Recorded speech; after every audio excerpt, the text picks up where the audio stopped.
Hey Sherman, thanks for the background info. That is helpful. In terms of the traps, so upper traps, that can happen when you are working on the reach a bit more, and that's just sometimes general tightness. However, if you feel like you're trying to stretch like a long way, just bring it back 5 or 10% so it's more in the comfortable range. Because I don't want you at the outer limits of your range because that's just going to be too fatiguing. So I just want you to perhaps shorten how that reach feels. Still try and keep it at the right depth and avoid drifting up with the fingers. So still the same position, but not as far up here. Just bring it back that little bit where it is more comfortable. So my guess would be you're just trying to overextend, trying to go too far outside of your comfortable range of motion there, if that's the case. So just dial it back a little bit. That'd be my suggestion there, and let me know how that goes. But yeah, stroke. This has improved a lot. Really pleased with the where the hand is out in front, and the kick as well is coming along great. So you can see inner thighs, knees staying where they should be now. You're not out really wide and creating lots of drag, so it's bringing things in really nicely there, which is good. In terms of getting better footage with the stick, so on the GoPro, first of all, there's a setting on there that's orientation, and you can change it to up or down.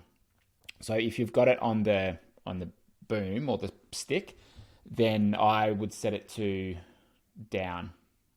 Just swap it, whatever it's on, because obviously you're holding it upside down, and that way it will record it properly. So that's what we do when we film with our stick. It's just set to down for the orientation. Just look it up online, whatever GoPro you've got. If it's a, I don't know, 8, 9, 10, just look up like orientation GoPro, and it'll tell you how to change it in the settings there if you can't find it. Breathing in a good position there. Recovery looks great. Yeah, you're doing really well here. This is good. Now, before we move on to the catch, which will be like the main thing that we'll probably work on, that's what it is for a lot of people. Before we move on to the catch, I just want you to refine the kick a little bit and play around with this side of things. So with the kick, I know I've talked about bringing it in. But the other thing to do here would be to make sure you don't bend your knees too much. So if you can feel when you're kicking that your foot comes out of the water and then makes like a splash when it goes down, then you are bending the knees too much. So you can probably see it a bit here on some of these kicks like this here. See how the whole foot's left the water, and then it will do this thump out the back, and that creates a bit of drag. It slows you down. So we want to avoid bending the knees too much where the whole foot comes out. It's good to have the heel breaking the surface, or the heels breaking the surface each kick, but you don't want the whole foot coming out. So just make sure you're not bending the knees too much. And too much knee bend is more than about 130. Now, I can't measure on here, but this is probably just a bit beyond what we'd want. And that happens occasionally, is a little bit too much knee bend. So try to avoid too much of a like just that extra knee bend. Just keep it a little bit straighter. Make it feel a little bit straighter, basically, to condense that point down. Would be just try and keep that where you feel like the kick is fairly smooth. So a smooth kick would be, it's almost like a wave. Looking at some footage here, think of it like a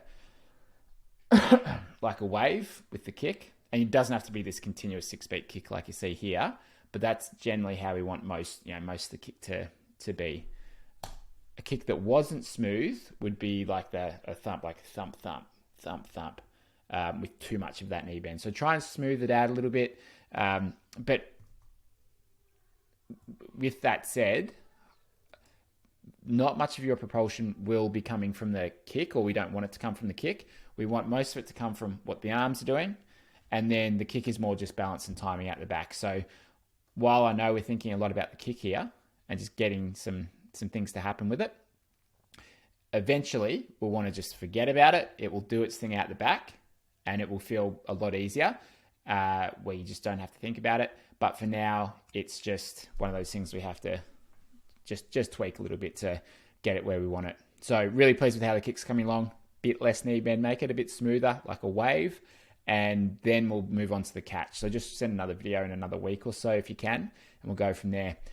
Another filming tip before we go is for the side on stuff. I normally try and get the swimmer to go, if you can, against the lane rope. So as far away from the camera as possible in that lane, or even just in the second lane, I'll film them there because then I can see their whole body. This is still good footage, so I can still definitely see enough. But that's what we often do, is just get them even another lane across to be able to see it.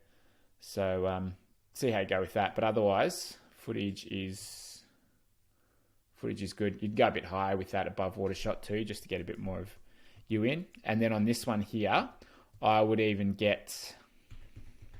No, this is fine. I'd sometimes just go a little bit higher with the camera, so it's looking from a slightly higher position and down. But this is quite good. So good job for a first attempt. Well done.